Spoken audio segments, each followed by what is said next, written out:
I love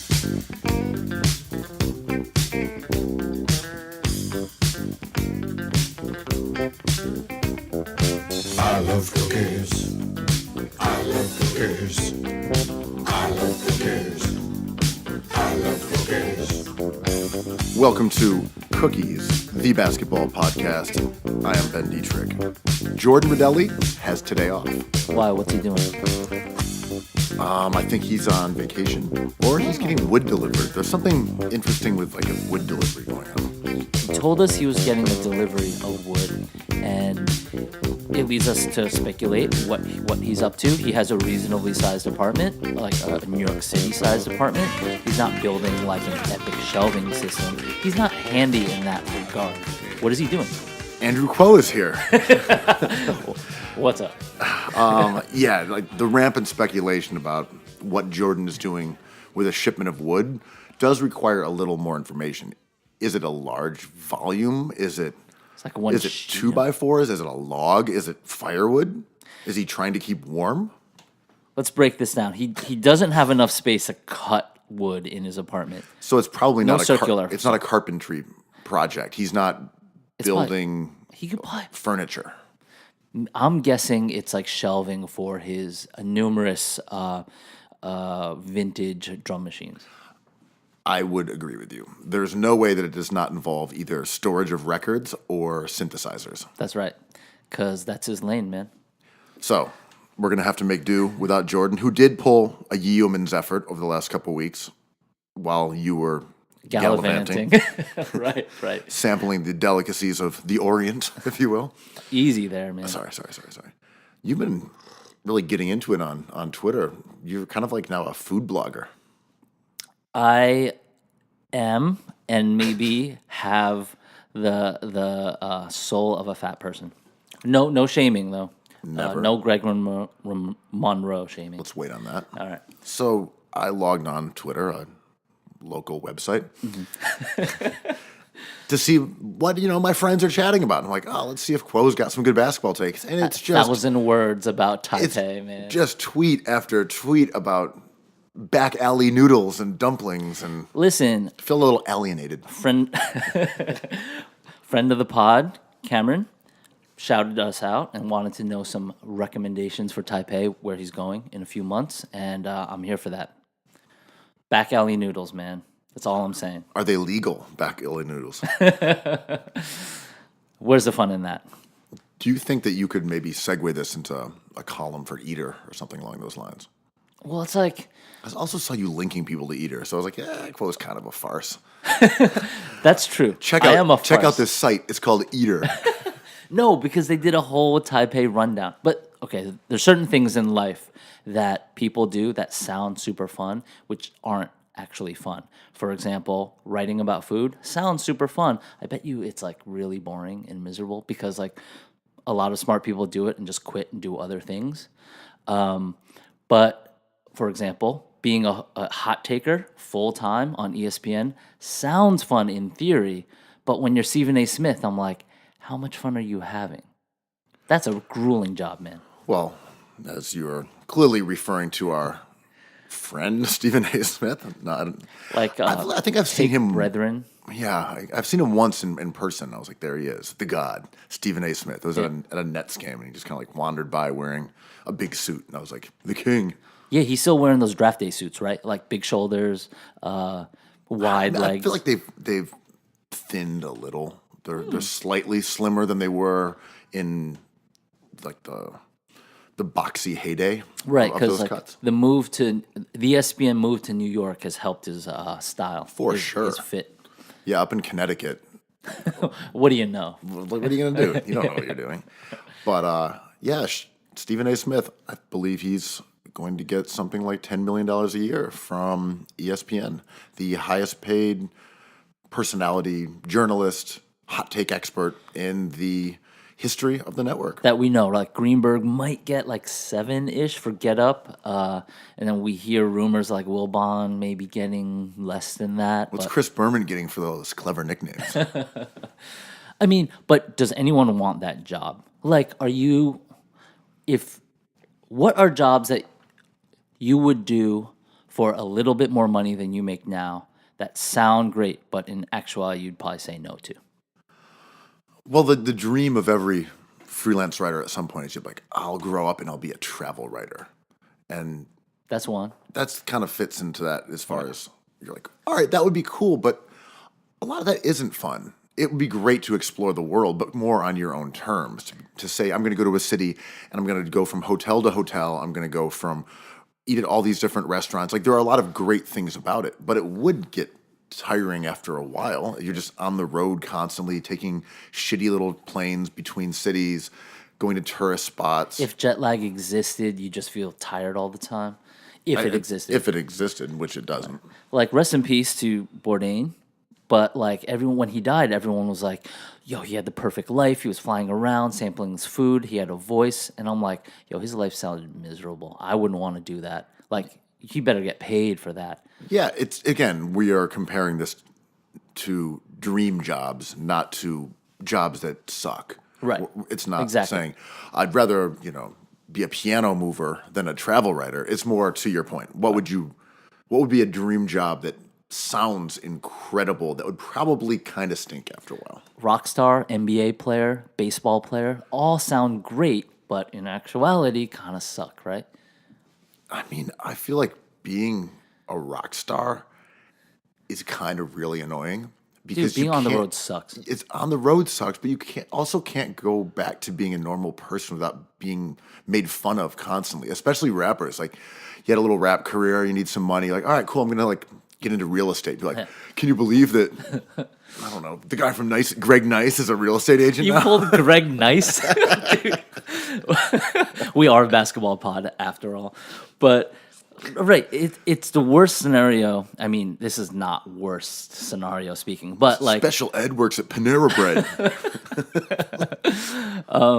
to be like the Washington Wizards of pop stars, right? So where you're not like making bank off of tours, you're just like maybe in the future will if you make a hit or something, and you're like supporting other acts and like selling out small rooms but can't carry a big room. Like, that is the true suffering. Like, I think of like Ciara.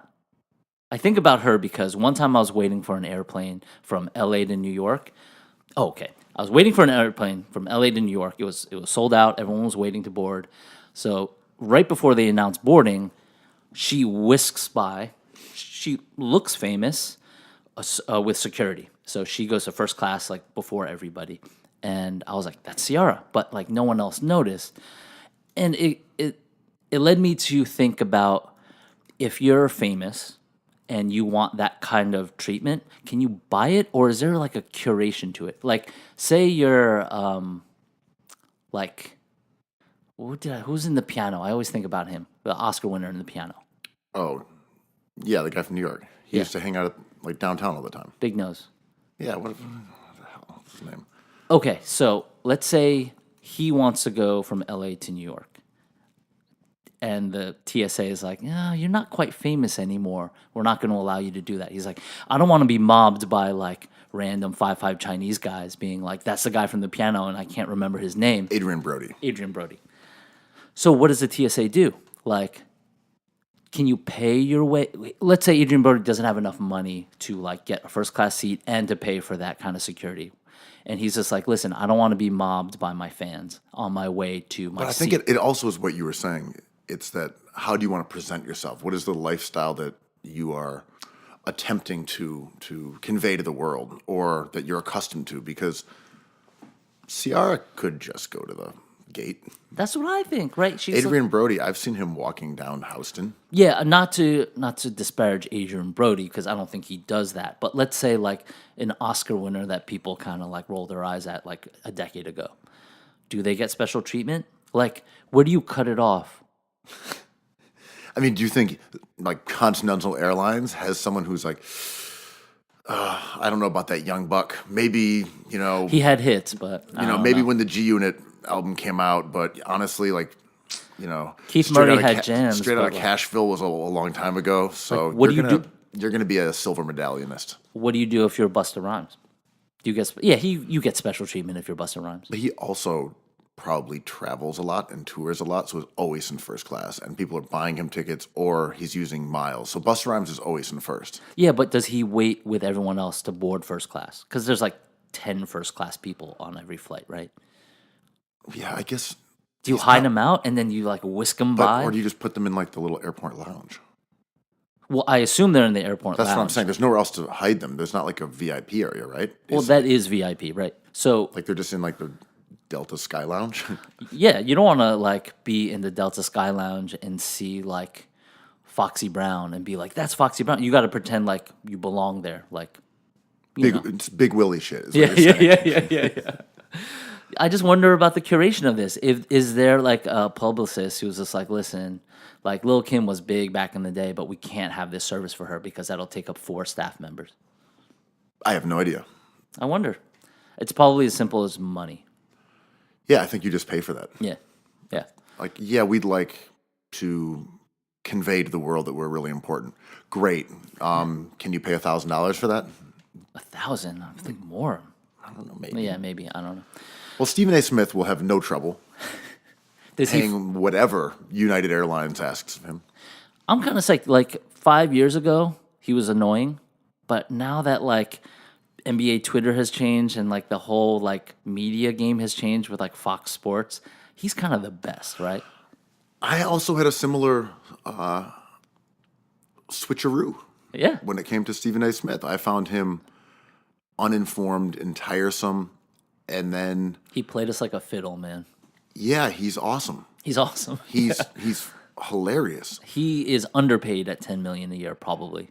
And when you see him making like more or less like making gifs or gifs as you would call them, but like he gets it. I'm a GIF and guy, and he's come on. hilarious. He's Yeah. hilarious, and his expressions and the fact that he can be animated about anything. Yeah.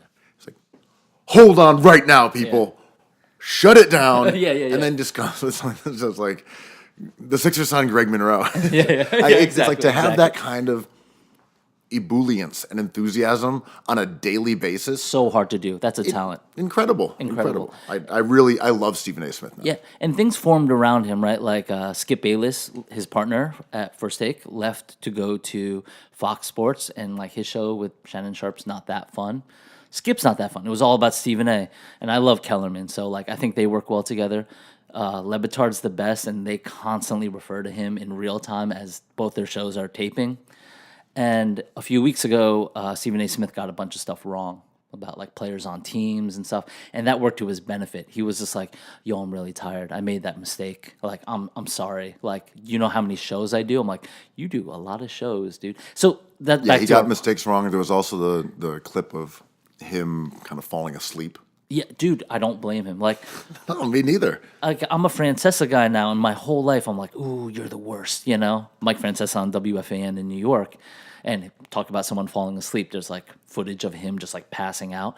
Yo, he must be so tired. And now that like he's this Letterman guy, well, not Letterman, Jay Leno, right? He retired and then unretired. He's the best too, and he's got terrible takes, but he's doing a thing.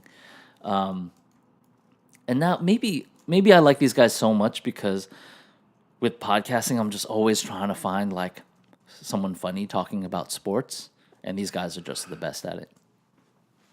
I don't know that we can call ourselves professionals here at this I table. wouldn't say that. But I do think when you crank out a couple shows a week, you do gain an appreciation for the masters of the genre. Oh my god. And you're like, man, you're doing this on a daily basis and you're able to stay entertaining and engaging and listenable every day. Man, we have trouble doing that for 10 minutes. Dude, it's really hard. Like some of us have to bow out and get wood delivered just to get a breather, man. I cannot wait to schedule wood deliveries. Yeah, let me get some cedar, some oak, a little birch. Talk about exhaustion. You've been grinding. I like my segue.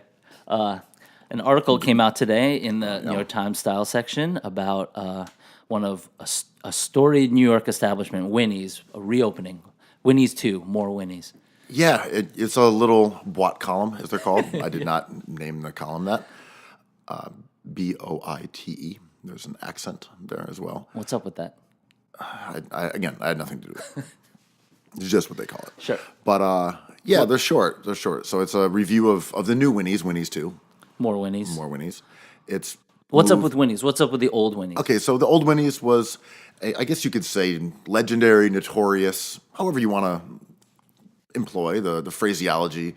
But yes, a storied karaoke place in Chinatown. It was kind of near the little park over there. I forget what that one's actually called, but Confucius Plaza? it's not Confucius Plaza. But I just want close. everything to be Confucius I know, Plaza. the new one's actually closer to Confucius Plaza. Confusing.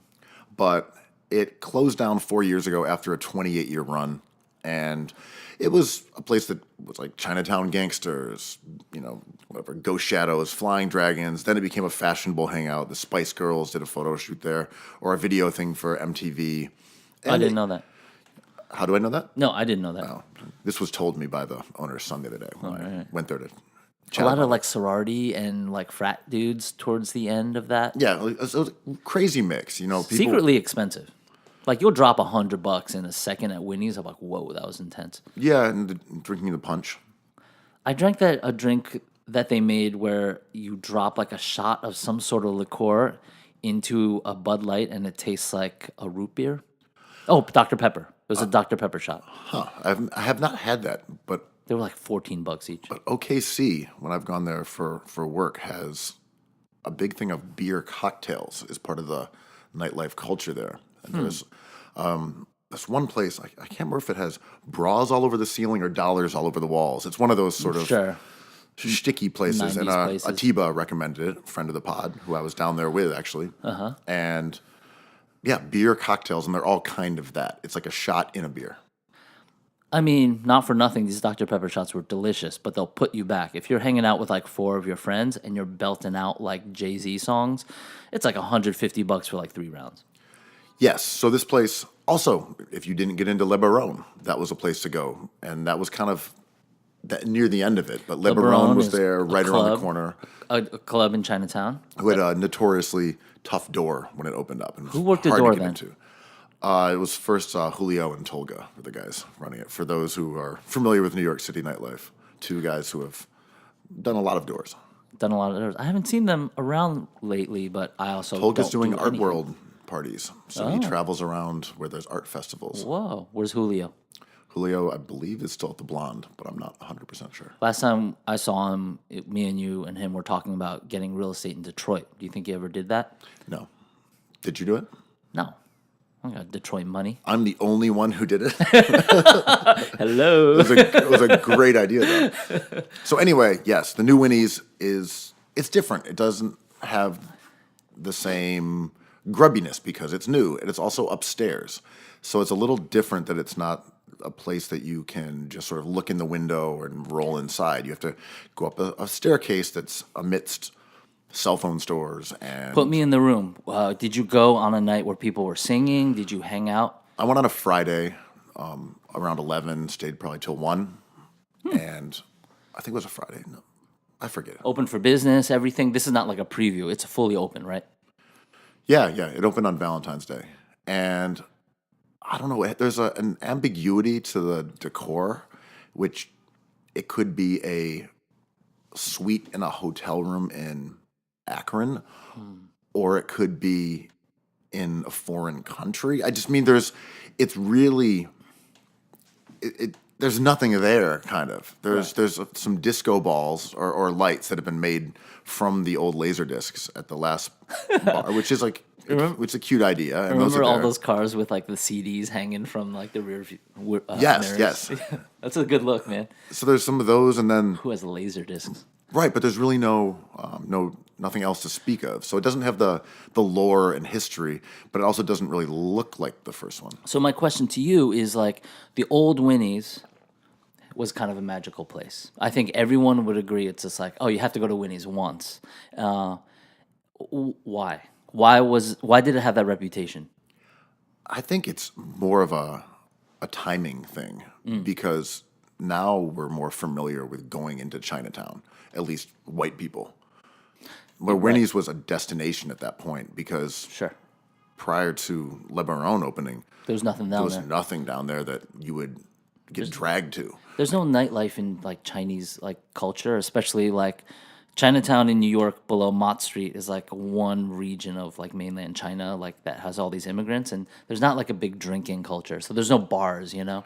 The only place that I kind of remember down there, and I didn't go to it, but I remember driving by it once, was Yellow, Oh God, that's a long which was a time. rap club in like the late 90s, and that's where, Not a cool name. no, but it's where Jin got in an argument with, Why you got to bring up gin? no, but he was there and he got in an argument, and China Mac, This is terrible, man. no, China Mac, who's now out of jail, shot Jin's I remember buddy and paralyzed him. I remember this. And I don't know if that's shut the club down, but it was some like ghost shadows, flying dragons, beef. That shit's real. Right. So that was like that neighborhood. It was not a Yeah. place that hipsters or jocks or women with tiaras were going to on a regular basis. And also, that real estate's really hard to enter because a lot of those leases are held by like conglomerates of like 40 different people that are like owned essentially by the mob. And if you're a white person, you just can't get those leases. That's why Chinatown's still intact. And that's why you're the king of Dime Square. That's right. I enjoy that. Well, yeah, that's what happened. Wait, so Winnie's to me. Okay, so this is an overall question that I've been having lately. I'm old as fuck. Same. It's been a long time since my youthful days gallivanting around New York City. You just gallivant around the earth. That's right. Planes only. Right. So, like, is my memory of Winnie's like this gilded thing? Was it just a place? Because I've been thinking lately, like, where are the kids hanging out? Because they certainly aren't hanging out in places that we hung out in, not only because those places are closed now, but like maybe the style of music isn't the same. Maybe like their interactions with each other aren't like we didn't really have smartphones when we were out.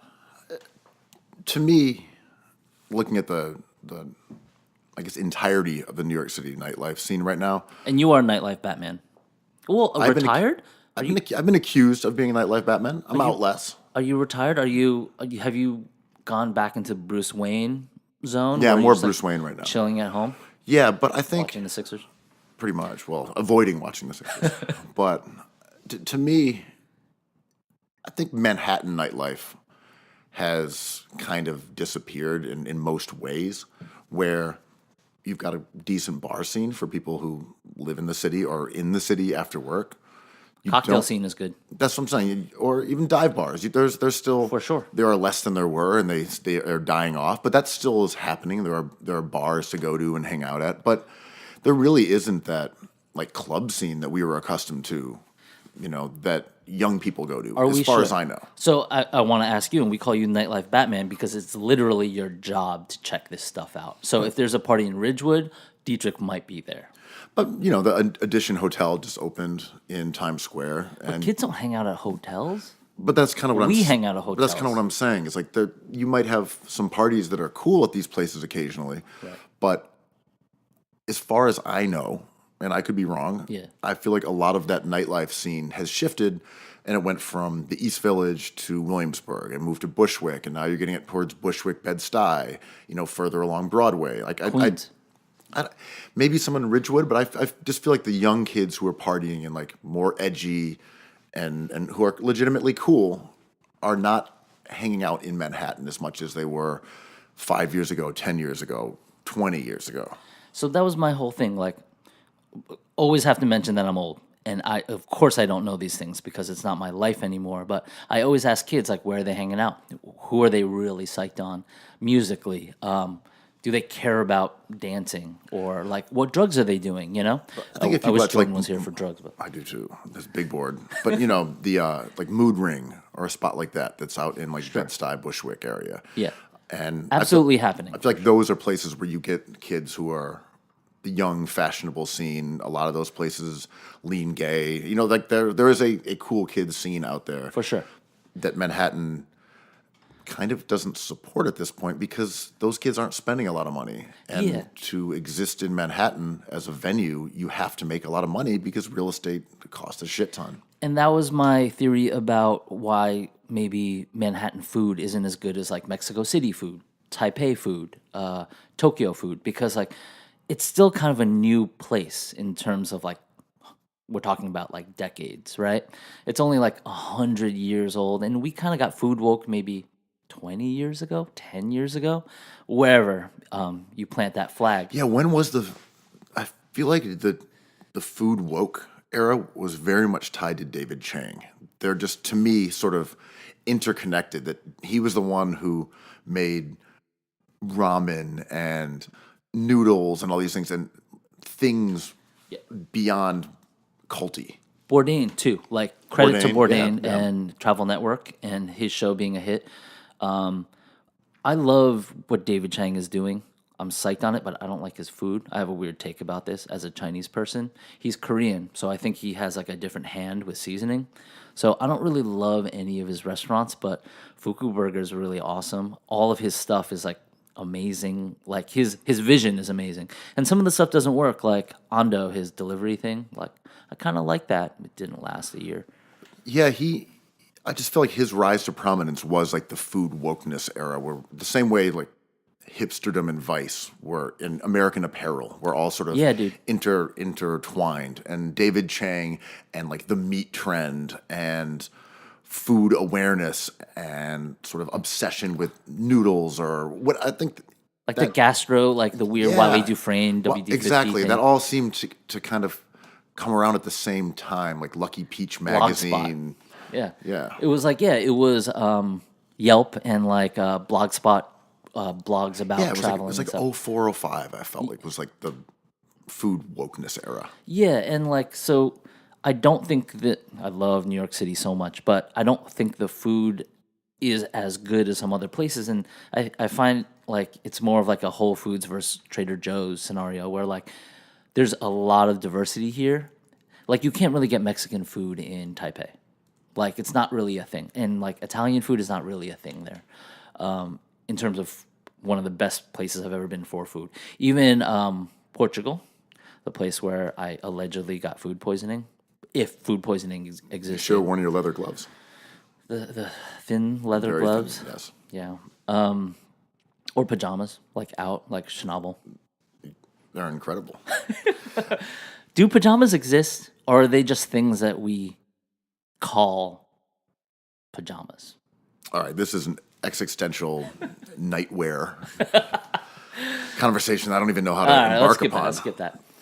I'm just going to say they exist and they're tremendous. They're real and they're spectacular, right? Exactly. But I've been kind of taking these prolonged lunch Oh, look at jaunts. you! Not Look like- at you! I'm saying it's like it might The be leisure class over but maybe here. it's only an hour. It might take an hour, but it's to get out of the house and jump on the train and go somewhere versus, say, staying in the neighborhood or going to Mogador. I'm just like, let me just get on the train. What's up with you? And so many of my friends like Mogador. What's up with that? I don't know, it's a good lunch spot. So boring. Good lunch specials. That's the key. No. All right, go on.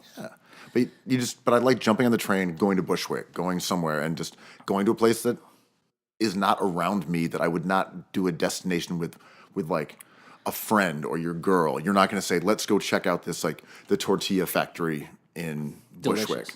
Right, it was good, but I was like, that's something that I would rather just jump on the train, be there in 10 minutes, eat, come home, and it takes an hour. Right. Anyway, I've been enjoying doing these little missions. Yeah, and I know people don't really enjoy Hudson Yards for many weird reasons, but like, I like the consolidation of everything.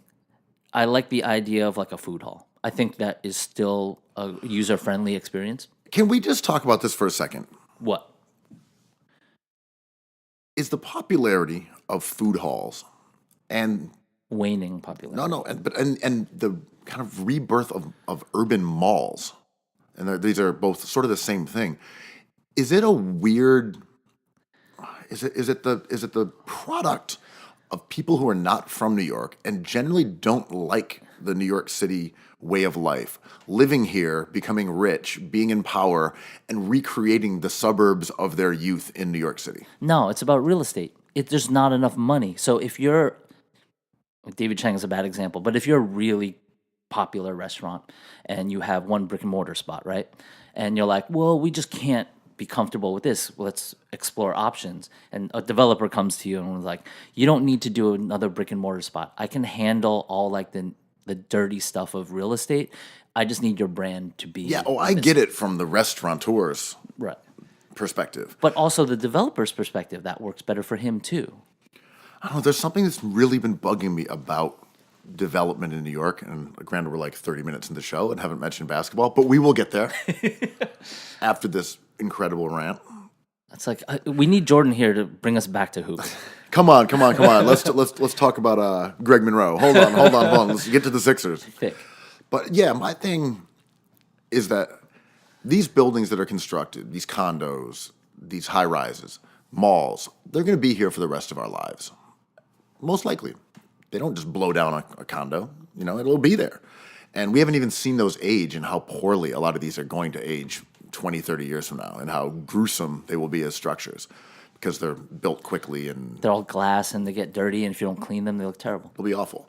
But I was walking down Roebling and like North 8th, North 9th, and I was looking around, and as I'm prone, and it's just condos, right? It's like this weird petrified forest of condominiums and these glass and metal structures. And there were very few people walking on the street.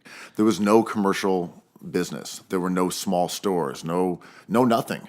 There's no public space where you could, say, just hang out and read a book or even What's plants. a book? What's a book? You lost me at book? Look at your phone. A place for Oh, you to, okay, a place for got you to you, got sit and look at your phone Right.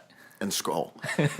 But there's none of that. It's just this incredible hollow corridor of nothingness. And you look at where that is. It's 3 blocks or so from the L train on Bedford, which is a thriving hub of the neighborhood. And you're not talking about Zion Williamson, the actual L train. Yes. Okay. Yes. The actual L train. And then it's a couple blocks from McCarran Park, which used to be a thicket of white skin Hold on. and stick Greg and Monroe and- talk is coming, all right? of pale flesh and stick and poke tattoos on the warm days of the year. But I'm saying this is prime real estate in Williamsburg. It should be a thriving area, and it's dead. And my issue here, what I was getting to, is where's the accountability? We know that real estate companies and developers they're stat hogs. They're just gonna go. They're gonna gorge. They're gonna get rebounds. They're gonna Anthony Davis it up. They're gonna Highbrow. They're gonna build it as high as they can. They're gonna stack as many people into something as possible. And take those L's, man. Yeah, they have no problem. That's what they do. My thing is, where's the accountability from who said this is cool? I want a name. I want to know. You want accountabilities and you want names. Yes. Wow. That's what I'm saying. I want names. I want to know who made the decision to say this part of Brooklyn for the rest of our lives will be garbage, that you'll walk through it and it will be trash. I just want to know who said good idea and why. Wow, you sound like a cop, man. No, it's not even that, man. I just want to know, who's on the city council that said, yes, by all means, build that. And I want their name to be associated with it because in an era of public shaming, maybe that would prevent people from making these rash decisions. Maybe we'd find out that, a real estate company just gave a bunch of money to your campaign for city council, and therefore you're rewarding Which them. is public record. We just look it That's up. my thing is, I've lived in the city for 20 years. I could tell you the history of all these little bars that we've been to. Oh, look at you. As you could too. All these restaurants, all these things. But we don't know necessarily how that condo across the street that I look at every single day arrived here and why. We touched on this a few weeks ago, which is we always blame the player and the coach, but not the owner, right? And the guy who did Hudson Yards, while we were protesting downtown about this skyrise going up near the Manhattan Bridge. Well, you were so furious about the mosque near Ground Zero. That's right. And we were literally picketing this huge condo complex going up near the bridge, and it's going to be the first of many. The guy from Hudson Yards is like, hello. He was, I think, in the New York Times being like, do you guys know what I'm doing? It's happening. I'm building a Dubai palace Yeah. on public land. And it's maybe we think the West Side is a sunk cost at this point because it sucks. Ever since there's no nightlife, it's just galleries and condos, But it's our selective attention to this stuff. So you're right. While we're angry about Hudson Yards, but all we have to do is look out of the window of the lab and we see all the high rises going up. I just think that it should be lab. more. It should be known. It should be Yes. known, how did this get here? And I think it would be very interesting to learn. Okay, so when the the neighborhood community board decided that they were going to allow these kind of structures. Who were the ones who made that decision?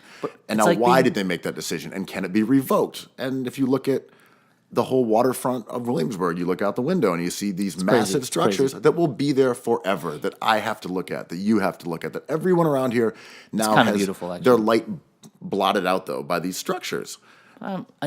Yes, and they were trying to save the Domino's Sugar Factory for decades, And I'm like, the new stuff looks fine. And we argue, remember when Barclays went up and people in that neighborhood were picketing, just like, you cannot put this thing and change our whole quality of life. And Barclays just bought everyone out, and like millions of dollars for each household, and everyone's fine with it. And this goes back to my nightlife thing, us being older people. Like, are we just not recognizing how people have fun because age does a weird thing to us? Sort of like when Mud Club people or Studio 54 people that we know and we talk to are like, you guys don't know how to party. And we're like, no, I think we know how to party. We're partying. Like, nope, no. You are not wearing a feather boa. Right. You're not partying. It's just like three-pointers are unethical. So, like, are we doing that to... I mean, we're not, because we're trying to figure out what we're doing, but our kids just like, oh, I'm balling out. And we're like, you're not having fun. It's like, no, we're I don't fun. believe that. I just think the location has changed, and I'm willing to acknowledge not observable that I'm for not us. there. And if you talked about in, say, Williamsburg, you'd be like, where were you hanging out? Like check cashing, Enid's, whatever, places like that. You look back, you're like, yeah, we would say that Savalas. Yeah. Like, they were just bars, man. Yeah, Just like the bars that kids are going to. Like, man, you're not doing it like we did. Man, it's just a bar. Might have had a DJ. Might have had cheaper beer. When did hipsterdom die? When did that whole idea die? I'm trying to segue this into some basketball. We can't talk about Luka after. Well, No, the I know. Suns are pretty hipster. I was about to say the death of the NBA hipster has occurred because Devin Booker is done for the season. Does that work? Does that awkwardly get us into Your boy Devin Booker, man. your man Devin Booker? Huge games, like had a run of like gaudy scoring nights, right? He scored 50 one night, which he does in April, it seemed like every year, or late March. Well, this is a tradition. Right, a storied tradition. Unlike any other, that approximately at the middle March or early April, the Phoenix Suns, who have won currently 18 games, last year 21, one before that 24, and the season prior to that 23, where Devin Booker goes haywire, and we're supposed to care. Like every year. Yeah. Did you see what Devin Booker did last night in a game that they lost by 20? He dropped 60, and you're like, you can't make me care. Well, yeah, and the only way to frame that is like he's going to be a perennial all-star. I'm like, I don't know, man. He scores a lot sometimes. People are like pissy that he didn't win Player of the Week. Like, do you know he averaged 52 last week? And you're like, don't care. I don't care what Devin Booker does at this stage of the year ever. It doesn't matter. He's playing a different game. Yes, and like there's no accident that his dude DeAndre Ayton wasn't playing when he went off on this run, so he didn't have to feed him at all with these pick and rolls. But like, are we falling into the trap of just being like, show me some wins and then I'll start caring? Why don't you care? Devin Booker is... Well, I don't care because I think we know what Devin Booker is. I don't find him a particularly mysterious player, despite the fact that That 90s people 90s ass love Devin Booker. arguing about Devin Booker. There's the stat guys who hate him, and then you've got the eye testers who are like, he's the most gifted young He's a scorer we've baller. seen. I'm like, I think I get Devin Booker. Yeah.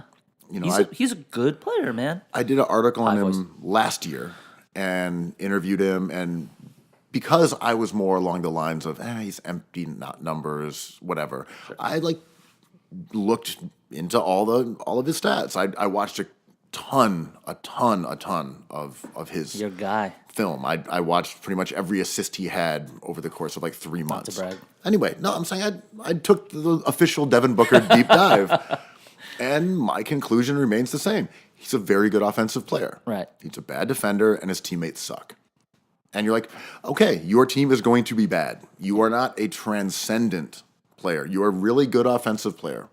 He scores a ton. He's a pretty good passer. He gets better at passing every season. He's a genuinely awesome offensive weapon.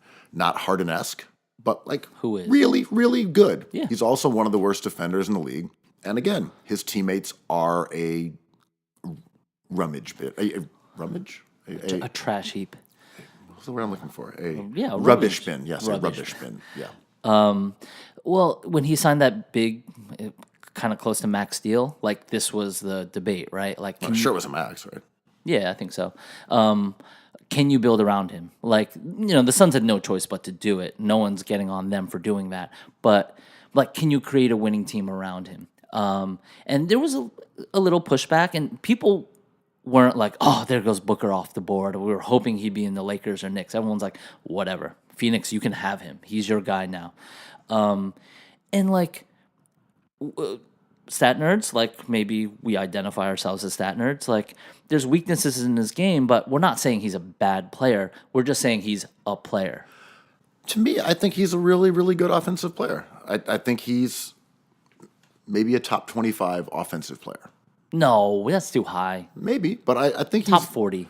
No, I think he's really good. I think he's, Just purely offense, fine. yeah, Okay, purely offense, fine. really good. And he plays a completely modern offensive position, which is primary scorer and distributor.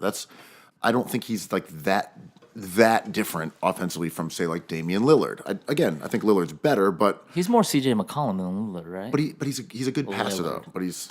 But that's what I mean. He's in that realm. Like there are not a lot of guys who score like 26 a game with good efficiency and also give you like 6-7 assists. Yeah, but the only reason he became a better passer, and this is the annoying thing with assists, is DeAndre Ayton joined the team, and he's just like a balls out finisher, right? Like he just rolls to the hoop better and better as the season went along, and that's the reason why his passing stats spiked. I mean, I'm just saying, if you look at offensive box plus minus, which is a pretty decent stat, he went from being a negative player as a rookie to slightly positive as a second-year player to like 2.9 to 3.9. A guy with an offensive box plus minus of 4 is a really good offensive player. That's like Kyrie Irving before he kind of exploded. But like we have to take a closer look, sort of like your real estate thing, right? Because adding a player like DeAndre Ayton automatically raises box plus minus because of the weight they put on assists. And if they get a player like Zion Williamson, he's gonna look like a great player, but he's the same guy. I don't agree with that. Stat-wise. I think he genuinely is getting better. He was super I mean, young. that's a possibility too. I mean, but we know it's he's hard getting- to observe, right? But we know he's getting better. I mean, we Do know. we? I 'Cause mean- guys get better. That's not true. Your boy Andrew Wiggins does not get better, and he's very young. That's an outlier, But but- I was going to say he's probably a better basketball player used worse, if that makes sense. You could probably get him to do what he was doing as a rookie more efficiently, I mean, we'll never know. but right? it still wouldn't be a good player. Right. I think the progression of Booker is convincing to me. He's gotten better every year in some very specific ways. Efficiency, passing. But my question for you that I wanted to ask you while you were gallivanting, Ayton or Mitchell Robinson? Mitchell Robinson. I agree. Come on, I agree. Come on. No, I agree. I don't even have to think about I'm it. saying, that is crazy though. It's wild. That the Knicks with the 35th pick or whatever it was, something in that vicinity, Yeah. I believe got a better player than the Suns got with the number 1 overall pick. I mean, DeAndre Ayton is a good player, but yeah, in a redraft, I would think long and hard about it. And I think building around a player with that skill set and probably that price tag eventually when he comes up against a contract is a better value. Just throwing all the value out of the Okay, no value. We're Okay. saying no. We're just saying it's a redraft. It's a redraft. Welcome to the redraft. It's the Kuo big board redraft. More draft. You've got your big board. Luka Doncic sits at the top of your big board 2018 redraft. Jaren Jackson Jr., second. Second. Who you think is better than Zion? Exposed. Old takes exposed. I stand by that. Thank you to the listeners for exposing Kuo's Zion hate. It's like we always love the new shiny thing, and Zion's the best, but Jaren Jackson Jr. is so good, man. No, I think he's great too. I like him a lot. And it's like he's Kevin Garnett plus. I do not know that Zion will be more conducive to winning games and building a team than Jaren Jackson, who looks perfect because He's awesome. He'll be able to play the 5, I think, and he can shoot threes and take people off the dribble and defend. He's longer. He's going to be sick. Yeah, his skill set's better. So that's your 1 and 2. 1 and On 2. the KBB2, more big boards. And I'm an adult. I can admit when I've had a wrong take. Trae Young, awesome player. I'm super happy that I'm wrong about that because he makes the league so much more fun. Like just his play. But I wouldn't take him 3. I think would I take Mitchell Robinson 3? Who am I forgetting? Wendell Carter Jr.? Nah. Kevin Knox? Hells no. I mean, would Bagley Jr.? No, I'd take Mitchell Robinson over him. I'm going 3. Mitchell Robinson. I'm Rob Deep. I am with you on him being better than Ayton. I do think that Ayton is a very skilled offensive player for his age. I think he's a guy who will give you 22 and 12 and will be mentioned as a potential all-star and probably make a few all-star teams. I also think that having a completely nonsensical outlier as a shot blocker in the modern NBA Insane, man. is really important. And while it could stymie, say, his fit with the Zion or a Ben Simmons or a Giannis, like there are guys who having a traditional shot blocking lob catching center, they don't fit that great with guys who are deficient in other areas. But I do think a guy who can lead the NBA in shot blocking, a great rebounder, efficient. He does all these things that, if you look at advanced metrics, he's incredibly good. And even though it's only on 1,000 minutes or so, I'm like, I want that guy. I'd rather go with the guy who's already good versus the guy that you have to see him get good, considering they'll both improve. Yeah, and shout out to like NBA Twitter nerds. But when he plays and you just do a Twitter search on him, people like have videos of him just changing possessions, like on defense. He's just like his closeout speed is so insane that people just don't take shots that they usually would take. His ability to block threes is super unique as well. Awesome. Just because that's a skill set that Zion can do that, but most teams don't have a guy who can actually block threes. Yeah, and he's an outlier. So, like, the question is, do you go with, like, this super unitasker, or do you go with an Ayton who, like, kind of, like, checks more boxes, but doesn't necessarily do one thing extraordinarily well, like Mitchell Robinson, who is just, like, an all-time great defender?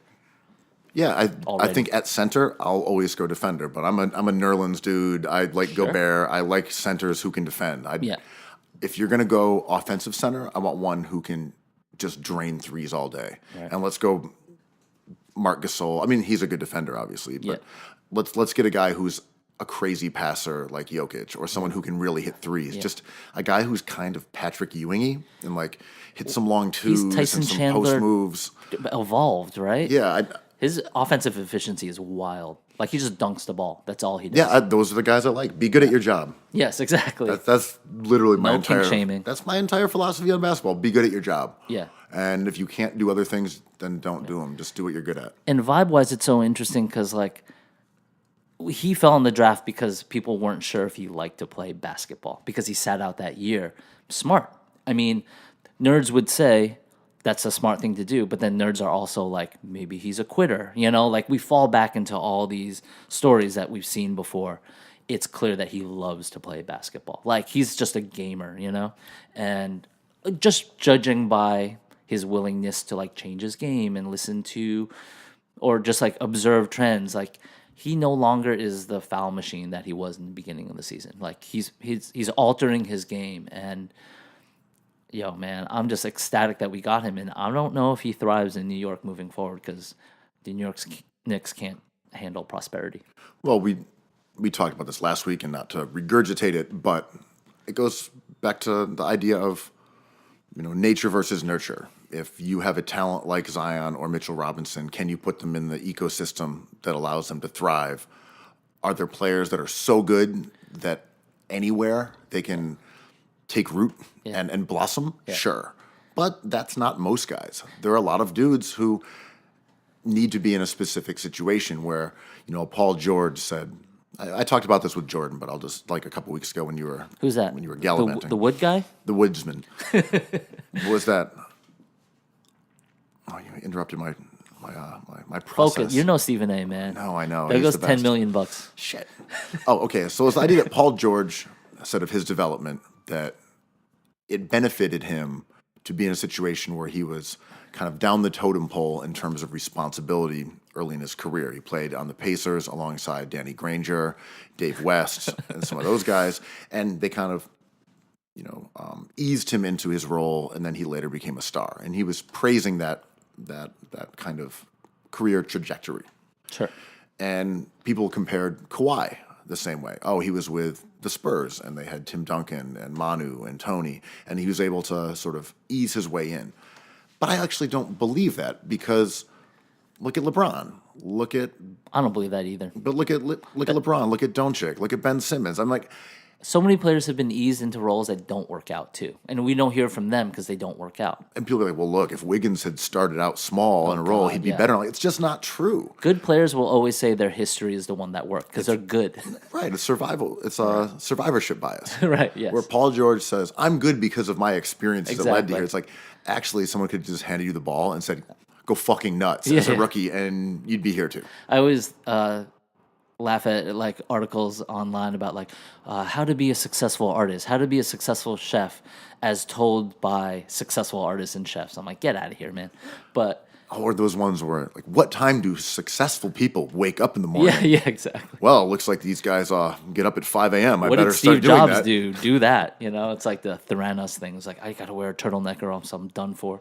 But I really like the Knicks and Mitchell Robinson because you got to keep it simple for these morons. And I think they recognize his skill set and they can't mess with it because he's not a tweener. He's not necessarily modern in that he does a skill that they can observe, which is block shots. And they're just like, oh, he just has to stay on the court. So they can't really mess him up. They can mess someone up like Zion. I can just imagine Zion just like not thriving in New York because they don't know what to do with like someone who doesn't fall into a box that easily. Well, if I can lustily change the topic to the Sixers with Jordan sidelined. And Finally, you get to talk about some thickness. at last, I get to talk about the big boys. So Philly No kink shaming.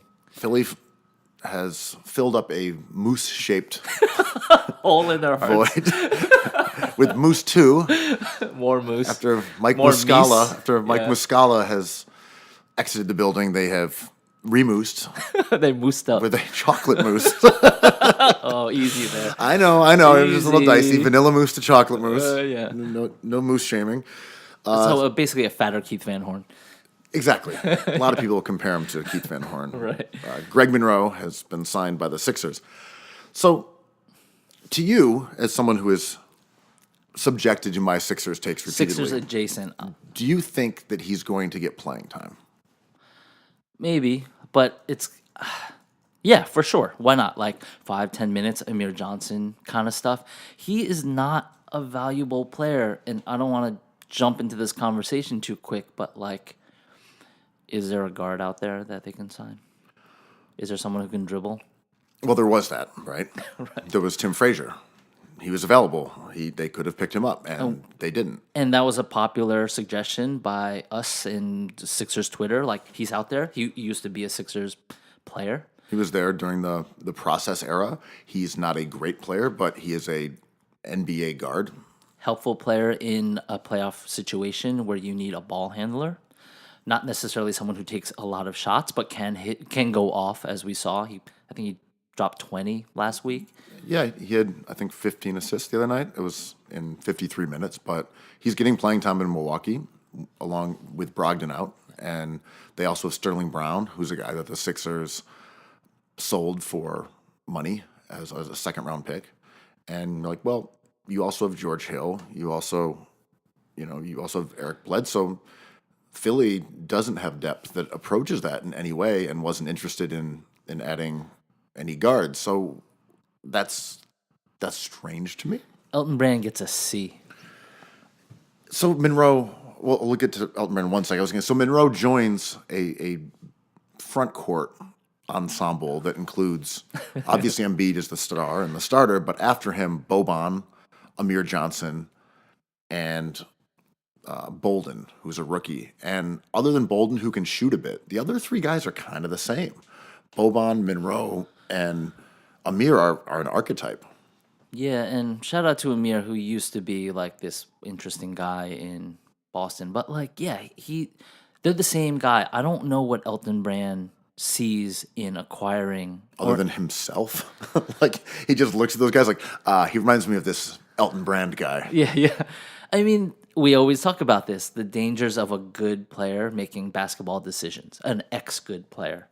And yeah, that's exactly what he's doing. Or he may see Greg Monroe and be like, quality locker room guy like myself, who is a successful basketball mind now.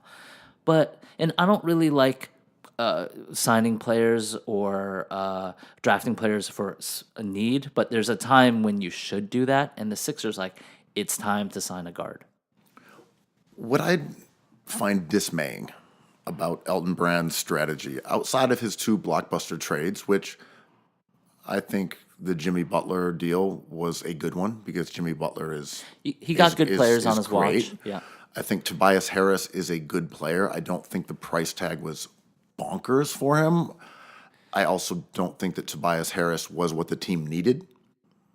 Like, It helped them, though. He's a good player. He Yeah. is an improvement over Yeah. Wilson Chandler or anyone else they had out there. I don't think he was transformational in terms of solving the team's obvious issues. And that's where I'm concerned about Elton Brand, is that he seems to be making the same error over and over and over, which leads me to believe that it's a philosophical mistake. Or a kink. No shaming. But when you say, okay, Amir Johnson's not the answer, Boban is, and you're like, well, you know both of them can't play with Simmons. You know both of them are slow. You know neither of them can really shoot, except for like Boban makes a 3 every now and then, which is super fun. Yeah. And you say, okay, Boban's not really the answer. What about Greg Monroe? You're like overturning the same stone over and over, and looking for the same thing. You're not saying I was wrong philosophically. You're saying I was right philosophically, but the player is wrong. Is there a chance that he's advanced, where he's just like, I know what you guys are thinking, but I see a vision beyond?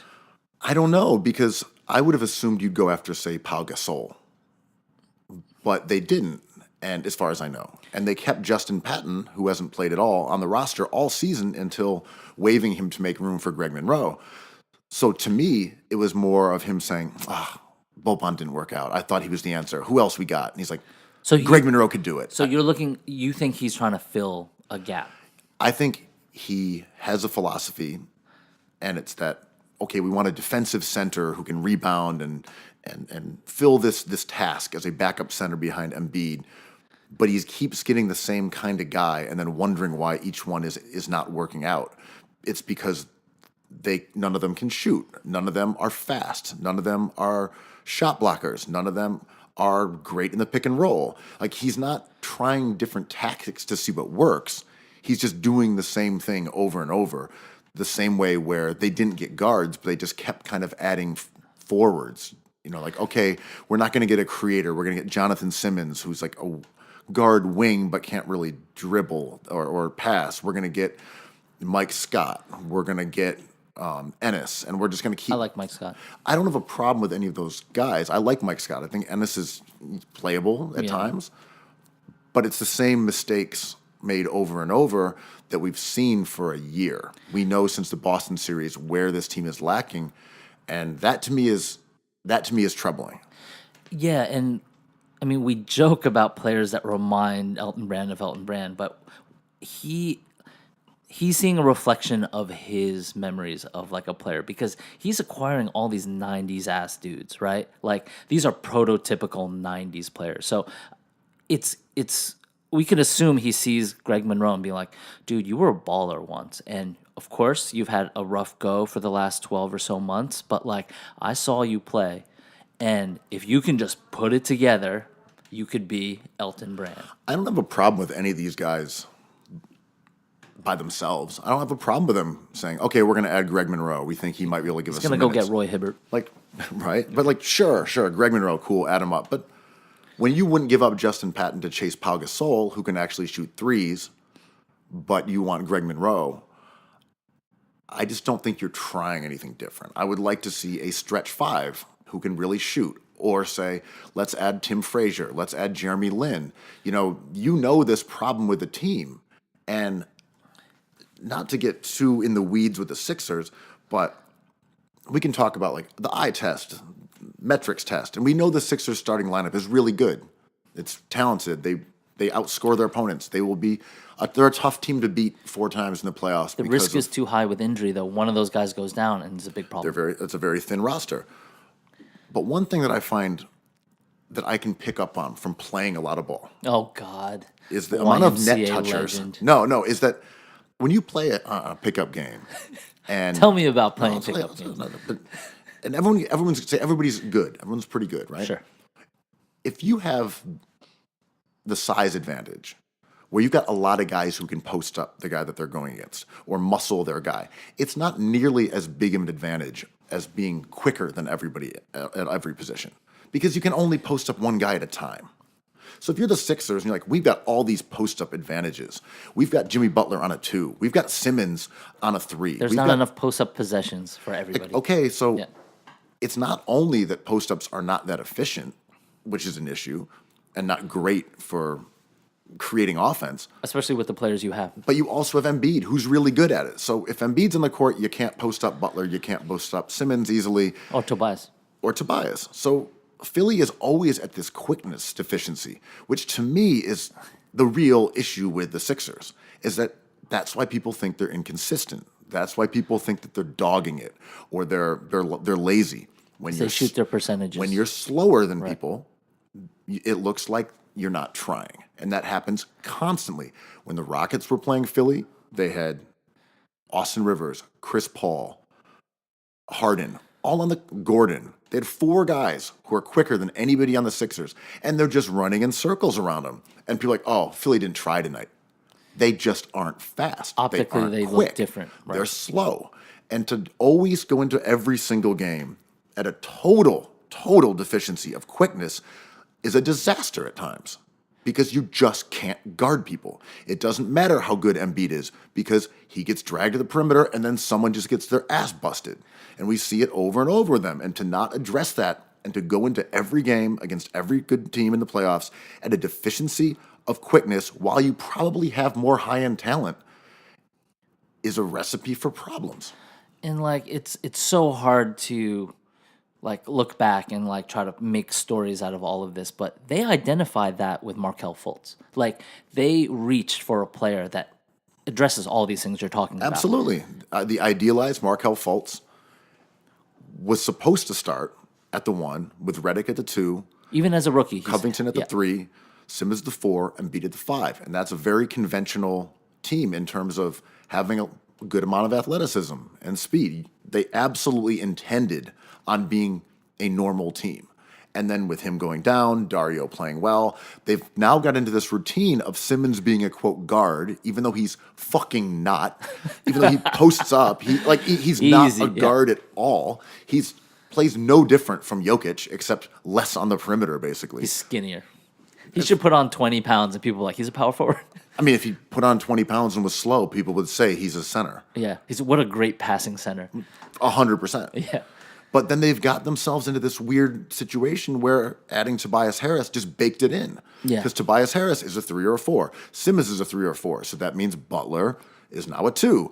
And then Redick, who can't guard his position and can't dribble, is now you're kind of 1, but he's not. So they've baked in a situation with Redick and Tobias where no one's really at the right position except for Embiid. Yeah, and as like a peripheral Sixers fan, and being win woke, which I don't really care who wins. I just want to see interesting games and teams. They're not doing something interesting, and I'm just like, oh, they're doing something unique. Let's take a look, and I'm like, that's not that fun. Like, what are you doing? Well, right, that's the issue, is that they're kind of being unorthodox. They are. By playing all these big dudes, only really having one natural guard in the lineup, and that guard can't dribble or defend his position.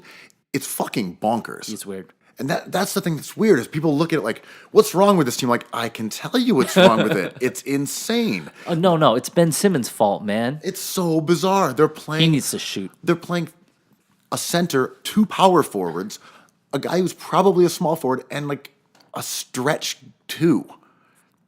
It's fucking crazy. It's weird. And then when they take out Redick, they can only put in TJ, who can't shoot. It's just bonkers, man. I cannot believe it. And I can't, dude, it's my biggest issue. My biggest issue is that inevitably it will catch up with them. And what's going to happen is people will get mad at somebody. They'll be mad at Jimmy Butler. They'll be mad at Ben Simmons. They'll be mad at somebody. Everyone will just be seething with discontent. It's just those two, actually, because Tobias gets a pass and Embiid gets a pass. Tobias isn't even a very good player. And everyone's like, oh, sign him up, max him out. Done. Tobias is a guy. He is a good player. He's a good scorer. Agreed. He's efficient. He's not elite efficiently. You can let him walk. It'll be fine. They are better off letting Tobias walk if Jimmy walks. If they Agreed. If they re-sign and max out Tobias and Jimmy leaves, that team is they are the fucking Thunder. They have no chance of doing anything. None. It is the end for them, because that means you've got your three max guys. You are pegged into a team that has Embiid, Simmons, and Tobias, and that team is not good enough to win a championship. Butler, maybe. Tobias, no. I hear Jordan somewhere upset that you're just going on this Sixers rant. I know, he's so pissy. He's worked so hard to prevent this, and look what happened. Here he goes to get one wood shipment. You're Elton Branding this whole thing, man. Elton Brand manager? No, but I agree, man. Like, sometimes I want, like, this time of the season, I always want to make everything simple. And we don't have to, like, talk about Ben Simmons, is he good or not, what to do in the future. I'm like, going into matchups in a week, keep it simple. And the Sixers, I'm just like, you guys made it too difficult for yourself. That's all it is. You complicated it. Yes. It's weird when people accuse me of being like eccentric with Sixers takes. I'm like, these are normal obvious, takes. Yes, this is obvious. You know what's a weird take? Thinking that Tobias Harris is better than Jimmy Butler. That's fucking weird. Yeah. Jimmy Butler, who is a star, and Tobias Harris, who no one cared about until he was traded at the deadline. Everyone's like, what? Jimmy Butler better than Tobias Harris? Like, who on earth thinks Tobias Harris is better than Jimmy Butler? Nobody. He's not. It's a new shiny thing. It's the Zion versus Triple J thing. It's just like, oh, I see him. He's the last thing I saw. Therefore, he's better than the thing I saw before. Jimmy Butler is a great player. Or even Ben Simmons. He's a guard. What do you mean? He's 6'10". He doesn't guard guards. They don't guard him. He doesn't shoot. He scores in the post. That's not a guard. Like, you're crazy. You're a crazy person. You don't think this center is a guard? He literally plays center half the time with Embiid out. He plays center all the time. This is an obvious question, but why do you think people hate Ben Simmons so much? Beyond, is it his girlfriend? Is it the fact that he's just like kind of emotionless? This is where we're really missing Jordan. Yes. Because he's ID'd the prick DNA that courses through the Aussie veins of Ben Simmons. Are we even sure he's a prick, though? We need Jordan, man. Fuck, come on, Jordan. Call in or something. Put down your lumber and lay that wood. But I think he comes off as someone who is like entitled, and that he's always carried himself as a star without being a star in the way that people want young guys to be. They want you to be the hungry guy paying your dues. And he kind of came into like playing ball at LSU and was like, you guys are going to make me do this, and kind of like went through the motions and was like, fuck off. And then came to the league and sat out for a year. And then he came in, he was like, people were like, well, he's not really a rookie, but he's also like a handsome guy. He's kind of, he kind of carries himself like a star, despite the fact that he's never won anything. Well, I think personally that he's a better player than Russell Westbrook. And Russell Westbrook is awesome, but Ben Simmons is like one of the great players in our league right now. But Russ also has that prick gene, but people really celebrate him. Like, no one gets on Russ for being a selfish player or like snarling. But people, I feel like people do get on Russ for being selfish. Like, that's the critique of him. Fair. People don't dislike his attitude. They like it. They think it's tenacious, right? And I think part of it, despite the fact that Russ was drafted in the top 3, he was also a high draft pick in the lottery. And I think it's that he carried himself as the underdog even on his own team. He's just shorter, right? Like, is his dribble by his stuff? Probably, but it was Durant was the star and Russ was like the second guy. And Simmons is somehow the non-underdog, despite the fact they have kind of similar trajectories. Well, he was a star in high school. Like, we've been following Simmons for years before he entered the draft. Exactly. And I think there might even be a little anti-LeBron vestiges. Oh, that's interesting. In Simmons, because he's on clutch. Everyone compared him to LeBron, and he clearly emulates LeBron in sort of the way he plays and the way he walks, and some of the stuff he does on the court when he'll kind of like dribble the ball back out and reset. It's very LeBron-y. If Zion Williamson's name was Ben Simmons, would we be as crazy about him as we are? If he had a regular ass name like Joe Williams. No, his whole thing changes. Yeah, being named Zion is really cool. It really helps him, right? Like, people is like, oh my God, he's one of a kind. I'm like, you're just talking about the letter Z, man. Zion. He's not Van one Horn. of a kind. Yeah. Yeah, I think that's a big advantage to him because it makes him a one-name player. Yeah. If his name was Mike Smith, Yeah. it'd be like, He's yo, great. you got to watch Smith. Yeah. It's like that guy, he has that prick gene, Smith. Smith Mania. So if Ben Simmons had like an X in his name, we would just treat him differently, right? If he was like Xavier Simmons, we'd be like, the X-Man. I agree. Yeah, that's true. It's His name interesting letter bias. for sure, 100%. But other than X and Z, what are the interesting letters? I feel like those are the only two. Maybe those are underused and the coolest looking. But what about J? Like Jaren Jackson Jr. 's awesome. Jordan, Yeah. Jason, Josh. Yeah, maybe not. Josh Jackson? Does that arouse your interest? Like, yeah, I don't want to rank letters, but X and No, you're gonna rank X letters. Okay, number 1 is X. Yeah, Z is number 2. Z is number 2, and then everyone else is Jeremy Lamb. Just like the same stuff, same player, same letter. Like a K is sort of mildly interesting, but then you start thinking about the K names, and it's all Caden and Luke Cornett. Kyrie and The green cornet. shout out to him.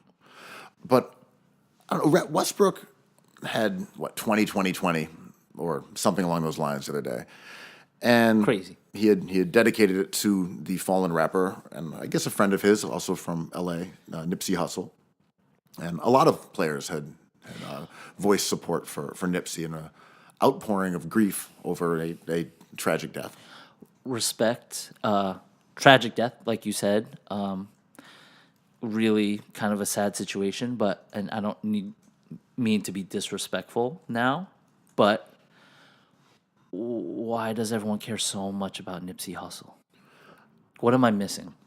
I mean, tragic, like, dude, horrible. Well, I think it was that he seemed very plugged in community-wise. I mean, we know about his efforts within Los Angeles and Gang stuff. Exactly. I think that people knew him as a leader in a way that most rappers aren't, and maybe people listen to his music a lot. I never really did. I can't really name a hit of his. I mean, I can remember some verses, but like, did he have a banger? Did he have an album?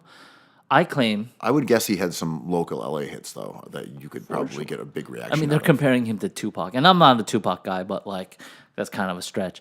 Isn't it like 90s guys? Isn't it some Greg Monroe stuff? Because he was a lyricist. He dealt with gangs. He was respectful. He was kind of like one of the fundamental hip-hop kind of guys.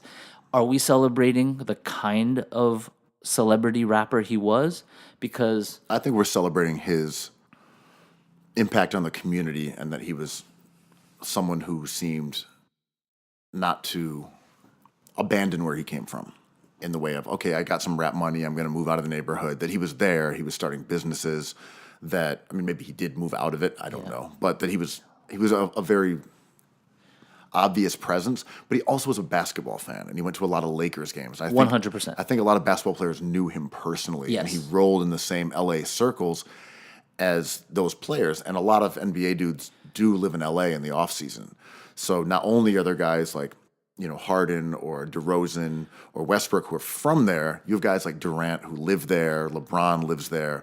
There's definitely an NBA rapper community in LA, and I think that that's the reason that at least basketball players have been so responsive to his death. And it kind of reminded me of the whole Meek thing, in Philly, and like rappers really advocated for justice in that system, rightfully.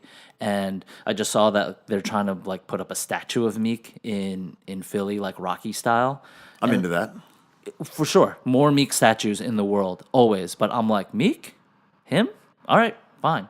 Now he's taking on a bigger story than just a battle rapper that goes at Drake. Now he's doing like justice reform and all this stuff.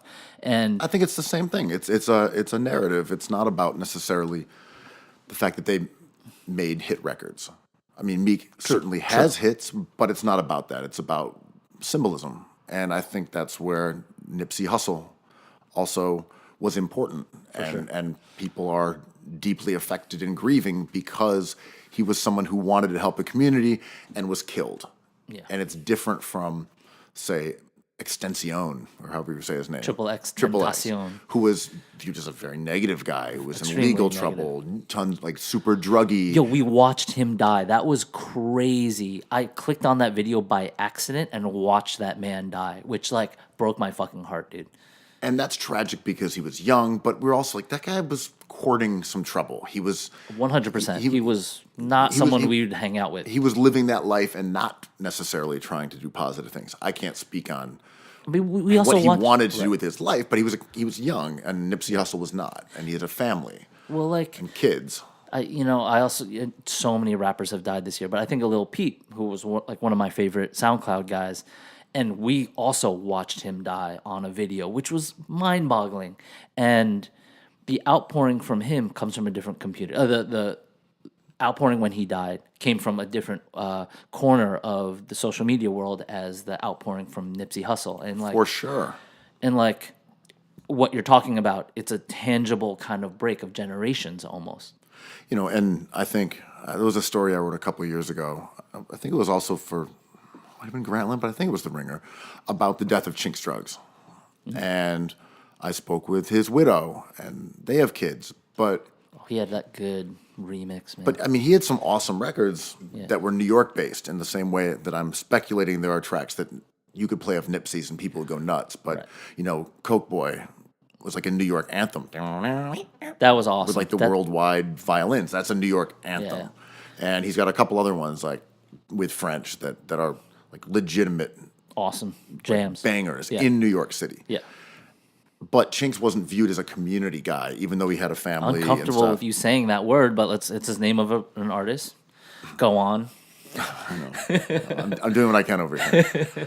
But he wasn't viewed as a pillar within, say, like the far Rockaway community who was going to, do great things, become a civic leader and run for mayor, or however you wanted to speculate that this guy would spend the rest of his life. He was viewed as a rapper. Right. Yeah, it's true.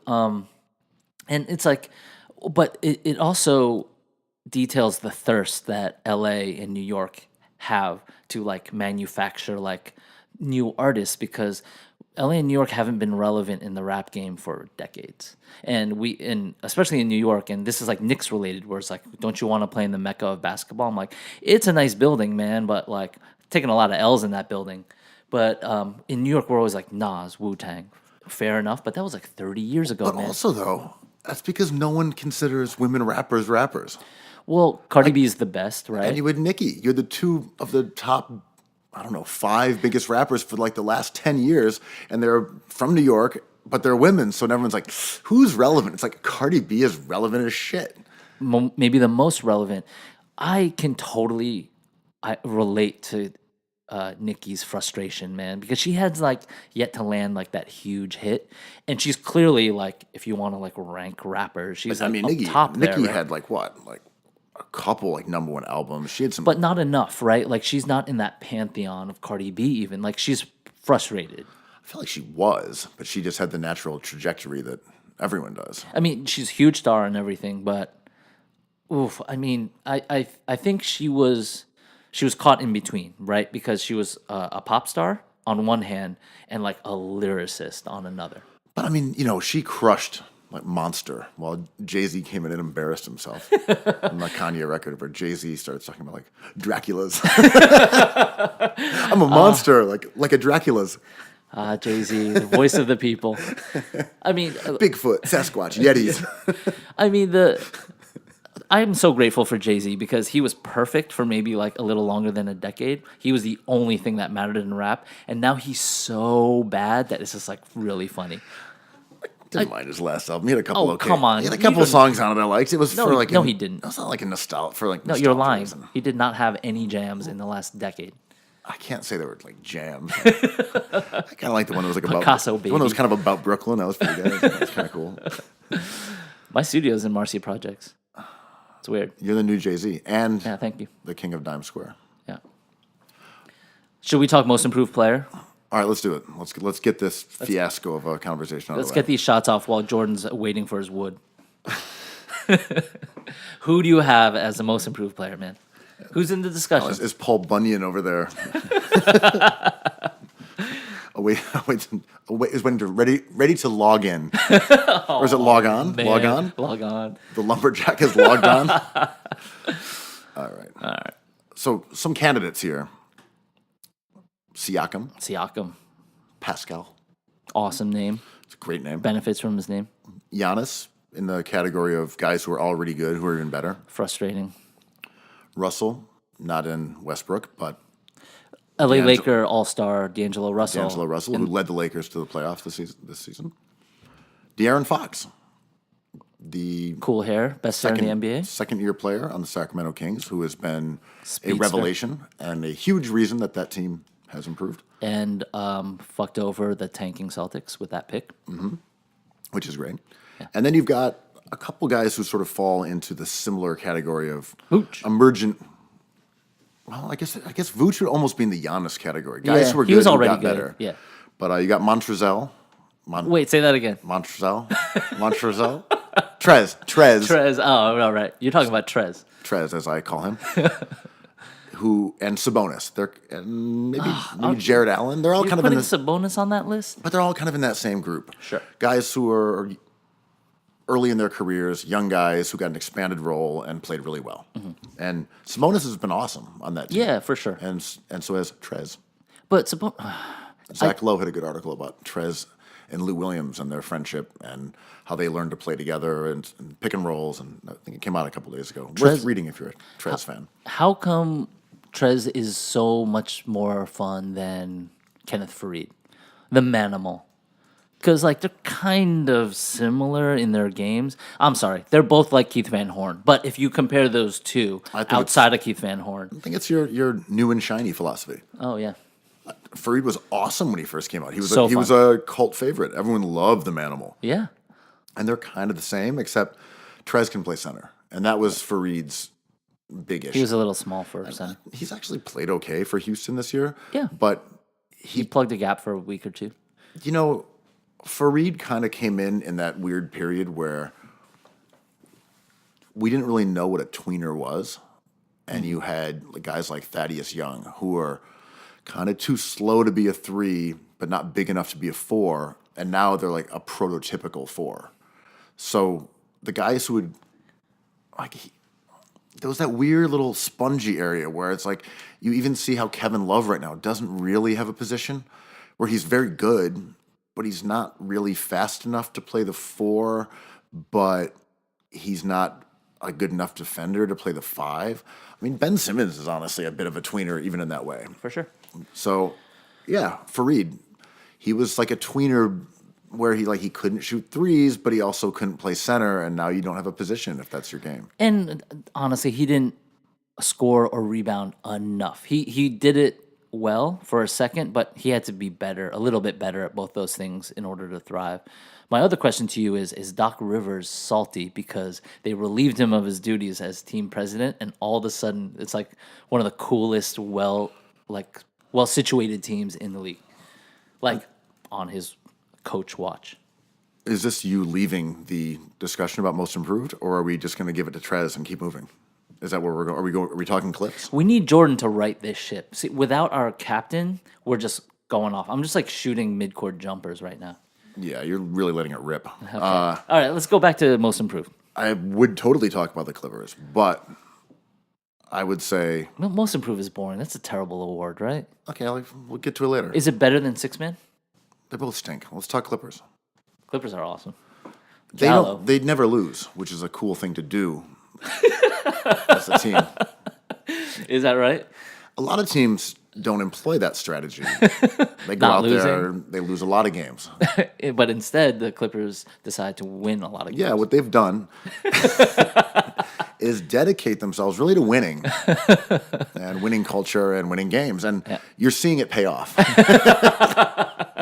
So they traded Tobias Harris and Boban to Philly. And got better. Got better, which, again, I like Tobias Harris, but player. does speak to his impact a bit. Sure. That they are better without him. Confusing, but yes.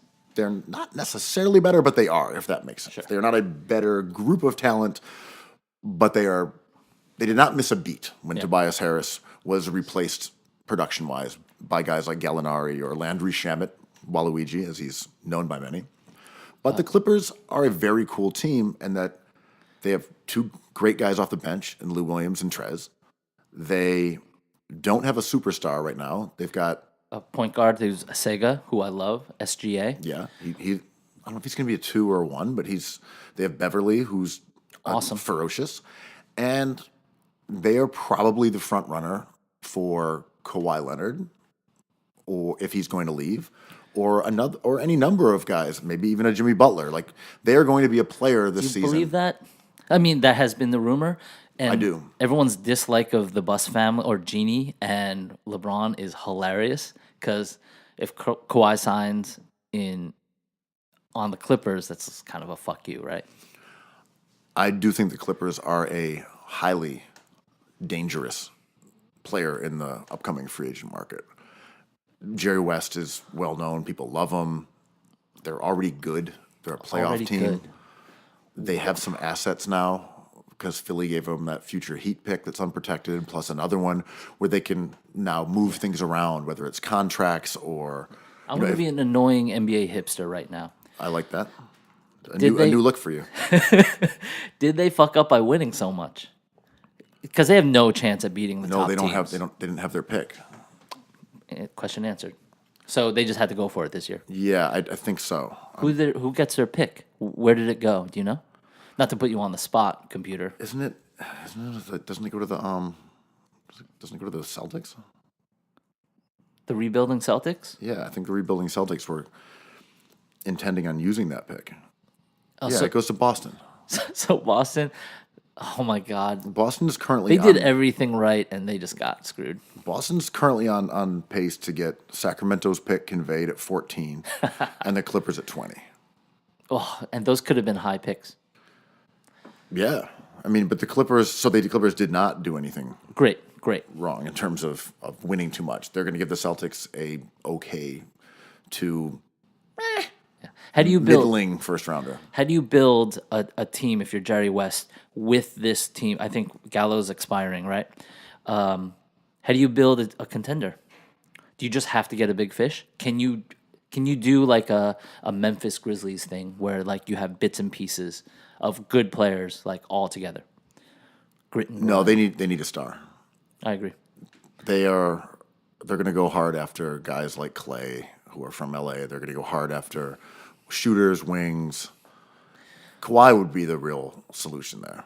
And Because that's the three is really where they need somebody. Because you can put out Beverly and you can put Sega and you can put Gallo at 4. You can put Trez at the 5. You know, there are a lot of things you can maneuver. But if you have a star at the 3, that team suddenly is really good on both sides of the ball instead of just being a great offensive team. Well, isn't it funny that Kawhi is the rumored player to go there? Because I think there's a handful of teams in the NBA whose identity are so boring that they just like don't get marquee players because their colors are red, white, and blue. Or like black and white on the Nets. Like we talk about all these players coming to New York, but we mean the Knicks. And I'm like, yeah, because it's royal blue and orange, like the best colors. They don't want to play for a black and white team in Brooklyn. And Kawhi, the most boring guy in the NBA maybe, most boring superstar, Does it deter players for having a bad identity, team identity? Like, you want to wear that yellow on the Lakers, right? Well, it evolves, branding. right? You know, there was a time when no one would have said, let's sign with Golden State. But they have a cool identity. They've always been cool. Like Yeah, when that's TMC, true. That's true. They were cool. They Latrell were was cool, cool. with Barron. Chris Mullin was even interesting. Like, he was a star back in the day. I don't know. This is a really loose premise, but like, who wants to play in Oklahoma City, really? Like, But then Paul George was like, That's I'll true. stay there. And Oklahoma City was really cool when they had all those dudes there. No one liked to say, oh, I'm going to OKC and I'll just play some basketball. I'm not starting my creative agency there. But it became right.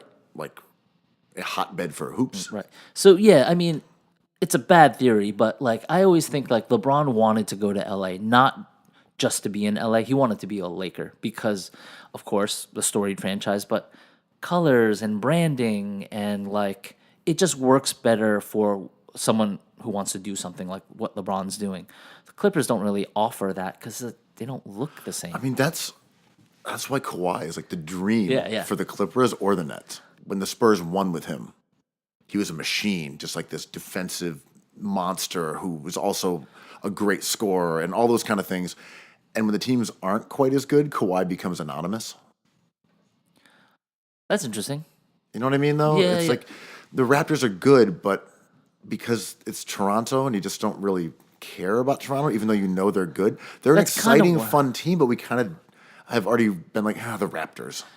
That's kind of what I'm saying, right? Like, I mean, last week we talked about matchups and what were enticing ones and which ones we just kind of wanted to just get a result of and not watch, like Indiana versus, I forget, What are you saying? No. Indiana, even when they were good and almost going to the finals, beating the Heat, you're like, that's the Pacers. yeah, exactly. And like, that's why we don't talk about Toronto that much, even though they're super fun. I mean, we barely talk about Milwaukee, but they have a really colorful team. And the identity is great. Like, they redesigned their whole thing. Toronto, like, But we're bringing forth our own set of biases here. For sure. Because you're like, Milwaukee, they're cool. And everyone's like, are you kidding me? Like the Bucks, the Brad Lowhouse team that had a buck that was, and they're in Milwaukee. Like, you've gone to Milwaukee. You're a basketball I nerd. love You like the Milwaukee. city. Most people are like, Milwaukee? Why would we Redaelli. care about Milwaukee? big dog. Yeah, but that was 20 years ago. Oh, I'm old. But that's what I'm saying. Is like no one has any interest in Milwaukee. It's just the evolution that people liked OKC because they were good and that franchise was one to go to. Golden State now, you've got Boogie Cousins going there. And without even getting into a whole Golden State thing, I saw some tweet that someone said the other day, like, here's what makes Golden State scary is that Boogie Cousins had a chip on his shoulder. I'm like, oh, that's what makes them scary? Right? Not having a top 5 all-time Like, player in Kevin Durant. Or Steph Steph Curry. Curry, Like, yeah. what makes them scary is that Boogie's like out for vengeance. I'm just like, fuck out of here with this team. Everyone's trying to do their inner Stephen A, man. Because, like, obviously, keeping it simple, they have, like, would you put Steph Curry in the top 10 of all time? Oh, I don't know. That's a tough one because one thing that Golden State has done is they've rendered the ring as a measure of success completely useless. I love that, though. I think it's cool too. Yeah. That's what we're saying. Accelerationism yeah. towards saying who cares about Nihilism. yeah. rings, chips. None of that matters. None. Because Scoring. Devin Okay. Booker. Who cares? right, but it's like, okay, I think Akeem is the best center of all time. Yeah, well, cool. Draymond played center for the Warriors, and he's got 3 rings, and he'll probably have 4, so he's better. You're like, you're saying Draymond is better than Olajuwon? Yes, better center. Yeah. He's got right. more rings. Right. Okay, so who's the best 2? Steph Curry. Steph Curry, because he's going to have 4 rings, and Klay Thompson's going to have 4 rings. Yeah. They've Negated that whole, which we want, right? Like, and now Boogie Cousins can go to the Hall of Fame because he's an NBA championship winner. who has yet to play a minute in the playoffs in his career. But he's going to probably get a ring, and Yeah. he's out for blood. You're like, the one thing that's a bummer right now is we have to start paying attention to Golden State again, because I just have not watched them this year other than their games against the Rockets. I do not watch Golden State. I don't care what they do. They are sloppy. They barely care. They lose to bad teams. I guess I saw them get stomped by the Celtics. I mean, I've watched them a few times, but they're not necessary watching because you don't know if they're just going to go out there and screw around and lose to a team that's worse than them because they feel like it. Right. And then they'll play a good team like the Nuggets and they'll just rock them and be like, because we're a lot better than you. They're too good. Why are they so salty? Why are they fighting with all these refs? They're just a deeply lame team. They are, though. They're deeply, deeply lame. They're a bunch of rich kids. As you said, they're like, all right, we're just going through the motions. We have to conjure up foes here. Oh, it's the refs. They're screwing us. Oh, it's like boogie cut. I was like, just... To their credit, the refs did fuck up. Yeah, that's true. But I just mean, no one cares about you. You're just coming up with fictional reasons to be like the underdog or like people didn't believe in us. Like, what are you talking about? What happens if you have an Durant all-star leaves? team? If Durant leaves and Boogie leaves and you're back with the Splash Bros and Draymond, do you love him again? Because that was fun before Durant. Yeah, got that to could be town. cool. But they may have already tarnished that. The one thing that Golden State did fuck up, and I do not think that they should have done things differently. They're winning, and that's what you do as a franchise. Of course, you sign Kevin Durant if you can. Of course. You have to sign Kevin Durant. No, they did everything right. Yeah. Of course, you sign Boogie Cousins if he's willing to just waddle over there and say, "I'll rehab on your dime," and then be there for the playoffs. You're like, yeah, no doubt, that would be sick. They did everything right as an organization, but because players were down to do those things, they did scrap the legacy of that original Golden State team to a degree that I don't think they'll ever get that back because of Do that they loss care? to LeBron. Right. That fucked them. Because if they had won those two, maybe they don't even get Durant. But even if he goes there, then you're still like, okay, they won multiple rings without Durant. Yeah. At this point, the team with Durant is the Warriors that we will remember. For sure. The one you're talking about is like the team that beat LeBron in 6 games or whatever it was when he was missing Kyrie and Love and then lost to him when he had those guys. Well, talk about new and shiny. Let's say Durant leaves, goes to New York, and they win without him. We'll remember that more than Durant. It becomes sure. Curry's team, right? And it's funny that you bring up the victory, the loss against LeBron in the finals because Kyrie hits that shot and the whole thing. It's a coin flip, right? Kyrie launches that shot and it can go either way, and all these narratives change. And we joke about like March Madness being like this crazy tournament where anything can happen. It's just basketball. Basketball is coin flips. And a 7-game series, obviously, we're talking about elimination games. But now that we're heading into the Final Four and everyone's like, it's crazy. Can you imagine this shit? I'm like, this is just what the game is. Like, we frame it course. so weird. You know? Bunch of teams that are evenly matched playing short games. In small sample. Yeah, of course, a lot of them are going to end up super close. Yeah. And this whole way we frame Golden State is like that shot changes everything. Durant doesn't join that team. Yeah, but that's kind of my feeling about the Golden State dynasty is that when Durant came in and won 2 finals MVPs, it didn't make it his team. It was still their team. But that's the Dynasty Warriors. It's not the one that was super fun. That team won a chip. That team is the Detroit Pistons. That team is the Dallas Mavericks. They won a chip. Yeah. And then Durant's a different thing. that's a different team. And that's the Dynasty team, and it's blemished. And no one will say, oh, what were the iconic teams of all time? You're going to be like, yeah, they're better than everybody, but they weren't interesting. They weren't fun. It's an off-court victory, not an on-court victory. It's a personnel victory. Yeah, we're going to look back on this Durant team and be like, well, that was a masterstroke of GMing, man. Like, they fucking did it. All the stars aligned for that team. Right. If that guy, if Durant had been, let's say, a guy that they had drafted who turned into Kevin Durant, it would be like, these guys, man, they've got it all figured out. But in this situation, He's we've talked about this so many times, but just when you play pickup ball, take it back to the court, take it back to the court. When you play pickup Slapping ball, glass, touching net. we always have a rule that we call like the dynasty rule. Who's we? Just various pickup runs, not like a playground, right? Playground where you show up and you win and you stay on. But when you're playing amongst friends, sometimes it's a vacuum, right? There's only 12 guys there. Sure. And if 5 guys happen to be selected or make their foul shots and are just way better than other dudes. Sometimes you'll have the dynasty rule, which means that after you win 3, you're off, and then you kind of get reassembled into the pool to make the teams fair again. So, the same guys everyone's paying like $12 to play. Sure. That half the guys who are randomly on this team don't play the entire time, and other guys don't get a shot. Right.